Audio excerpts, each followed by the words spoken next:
का परिवार आज भी पापड़ बेच रहा है, टंटिया भील के परिवार की भी हालत है। तो आपको बहुत बड़ी आहुति है, वो बहुत बड़ा बलिदान है, और इनका पूरा परिणाम हमारा ये निकलना चाहिए कि हमें लड़ाई को सही डायरेक्शन में लड़ना है, क्योंकि वक्त का तकाजा है, वक्त की कमी है, वक्त की कमी है, वक्त का तकाजा है। हमारे ऊपर ये भाई ने एक चिट्ठी दी है, हमारे ऊपर जनगणना भी चालू हो गई है। जो बात आज हो रही है, जितनी आपका जो साजिश आपके साथ हो रही है, ये लगभग 5 साल पहले हमने कहा था कि आपके साथ इस एरिया में ऐसा होगा, इस जगह ऐसा होगा, इस जगह ऐसा होगा, और वो सारी बातें सच हुआ। और आपने देखा, आपने समझा, जब हमने कहा कि लॉकडाउन आएगा, आया, जब हमने कहा कि ये आएगा, आया, हमने कहा कि बेमौसम बारिश गिराएगा, गिराया, और हमने ये जाते जाते जेल में जाते जाते यही कहा था कि 31 अप्रैल आने दो, 2-3 देशों के बीच में जंग होगी और आपका सामान महंगा होगा, जेल से छूटा तब तक आपका पेट्रोल भी महंगा था।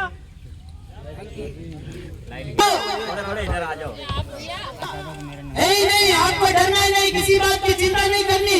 समाज के लिए आप पैदा हुए हैं, समाज में पैदा हुए हैं, तो समाज का सबसे बड़ा ऋण है, समाज का सबसे बड़ा कर्जा है। और मेरे ऊपर तो इन भाई लोगों का इतना बड़ा कर्जा हो गया है कि मैं आजीवन भी इनको दे दूं तो कम पड़ेगा। ये भाई लोगों ने मेरे लिए कितना मेहनत किया। छोटी सरवर में जब जिला बदर थे तो ये नारायण दादा, ये विकास भाव, ये परिवार और लोग, दादा लोग से आपके सुरेंद्र भाई, नीलेश भाई और बहुत ज्यादा, जिनका नाम लूंगा तो समय कम पड़ जाएगा, इन्होंने मुझे माता पिता की तरह 1 साल तक रखा। और जहाँ ये एक्टिविटीज हुई और लोगों ने यहाँ पे भी फंसाने की साजिशें करी, उन हर साजिशों से मुझे बचाया। तो इनका जो कर्जा है मेरे ऊपर, और जेल में जाने के बाद भी लोगों ने मेरे लिए जो मदद की, वो उसका कर्जा तो मैं अब जिंदा रहते नहीं चुका सकता। कभी इन भाइयों के लिए मरने का वक्त आए तो बताना, मैं अपनी गर्दन पहले आपके लिए रखूंगा। इसलिए इसका प्रण देता हूँ कि आपके लिए जब भी काम पड़े, जब भी मेरी जरूरत लगे, तो एक बार आप कॉल कर लीजिएगा कि आपके लिए पहले मैं हाजिर रहूंगा और आपके लिए हर लड़ाई में उपलब्ध रहूंगा। तो बहुत सारे भाई लोग मेरे अंदर जाने के बाद कोई एक्सीडेंट में गुजर गया, कोई हादसे में गुजर गया, कोई आपका हार्ट अटैक का शिकार हो गया, कोई गलतियों का शिकार हो गया, कोई बीमारी का शिकार हो गया और अपने जीवन खो करके जो है स्वर्गवास हो गया, प्रकृति में विलीन हो गया, मर गए। तो इससे मेरा एक ही विचार निकल के आता है कि एक्सीडेंट में मरने से बेहतर है, किसी बीमारी में मरने से बेहतर है कि समाज के लिए लड़कर रणभूमि में मरा जाए। तो आपका विचार कमजोर नहीं होना चाहिए, आपके अंदर जुनून कम नहीं होना चाहिए। यहाँ की एक प्रॉब्लम है, वो प्रॉब्लम मैं 1 साल 1.5 साल से देखता आ रहा हूँ, और यहाँ पे भी यही फाइंड आउट करके आया। यहाँ की क्या समस्या है कि यहाँ के लड़कों को डराया जाता है कि वीरेश खराड़ी को सुनोगे, वीरेश खराड़ी के रास्तों को फॉलो करोगे तो आपको जेल में डाल दिया जाएगा, आपको यहाँ कर दिया जाएगा, आपका इनकाउंटर कर दिया जाएगा। भाई ये सब झूठ है, मिथ्या है। वो लोग लड़ने से डरते हैं, वो लोग दलाली लिए हैं, वो लोग नमक खाए हैं, इसलिए ऐसा आपको जो है आपके अंदर ऐसा बीज बोना चाहते हैं। डर क्या है, डर क्या है, इसको भी आपको समझना पड़ेगा। डर का डेफिनेशन और डर की परिभाषा समझनी पड़ेगी। एक्सीडेंट में मर जाना क्या डर नहीं है?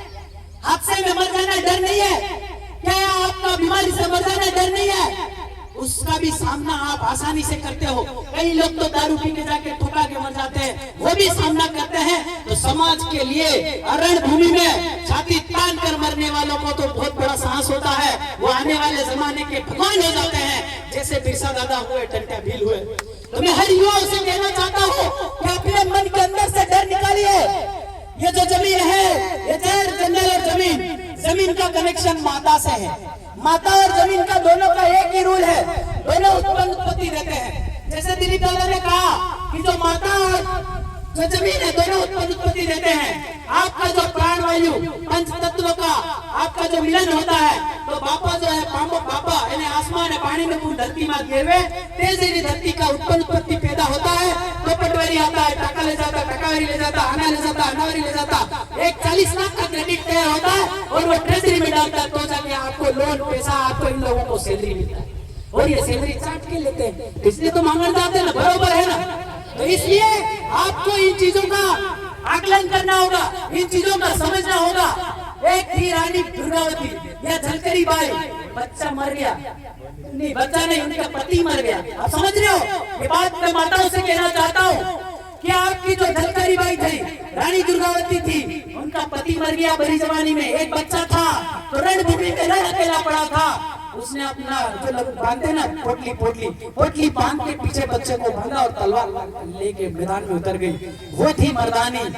मर्द के पीछे मर्द सब लगता है, गर्व महसूस करते हैं, पर उस औरत के पीछे मर्दानी सब लगता है।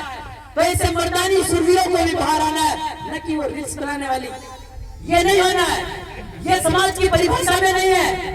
हमको मर्दानी को पैदा करना है, मर्दानी को आगे करना है, तो समाज का कल्याण होगा। हम लोग किसी की धर्म की बुराई नहीं करते, किसी की जात की नहीं करते, पर ये जो जनगणना आई है, इसमें हमको ये दिखाना होगा कि हमारा धर्म, कर्म, काम, कर्तव्य, मुल्क, राज भी सब जुदा जुदा।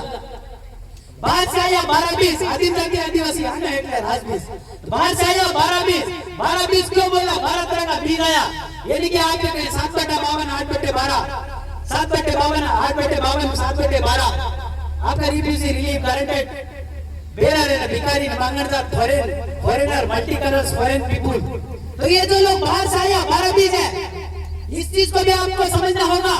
बहुत सारे दादा अभी जो मनगढ़ वाले दादा कह रहे थे धर्म के बारे में, तो जो लॉर्ड है, लॉर्ड का मतलब होता है भगवान। अभी कॉन्स्टिट्यूशन संवैधानिक मान्यता है, लॉर्ड आप जज को कहते हैं, किसको कहते हैं? जज को।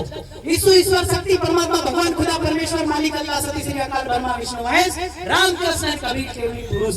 ये फर्स्ट लॉर्ड, ये लॉर्ड नहीं, ये ओनली आधा फोटा वाला, पूरा फोटा वाला आदिम जाति आदिवासी भारत भूमि का ओनर है, मालिक है, धनी है, राज बीज है, मूल वतनी है, मूल नेटिव है ना, मूल बीज है। इस बात को आपको सत्य और सत्य मानना पड़ेगा, और सत्य है। कोई जजमेंट आया ना, कोई आपका कोर्ट इस पे विचार करे या न करे, हमारी तरफ से डिक्लेयर है, हमारे पास डॉक्यूमेंट दस्तावेज कंप्लीशन है, और इसमें 142 डेलीगेट 64 धनी का राष्ट्र सिग्नेचर हस्ताक्षर है। तो इन चीजों के लिए आपको डरना बिल्कुल नहीं है, डरना है। अगर आप ये जो लोग डराते हैं आपको, ये जो लोग आप में भ्रम फैलाते हैं, रूमर फैलाते हैं, अफवाह फैलाते हैं, इन लोगों को अगर वोट नहीं मिले ना, तो ये लोग बिरसा दादा और टंटिया भील को भी नक्सली बताते हैं। आज तो विलेज खराड़ी को बोल रहे ना कि विलेज खराड़ी की विचारधारा अच्छी नहीं है, विलेज खराड़ी अग्रेसिव है, विलेज खराड़ी ये नहीं है। हमारी टीम शांति के लिए भी काम करती है, पर कहाँ बोलना पड़ता है वहाँ हमको बोलना पड़ता है, समझाना पड़ता है। तो ये लोग अगर वोट नहीं मिला इनको और वोट के लिए काम नहीं करे, तो इनको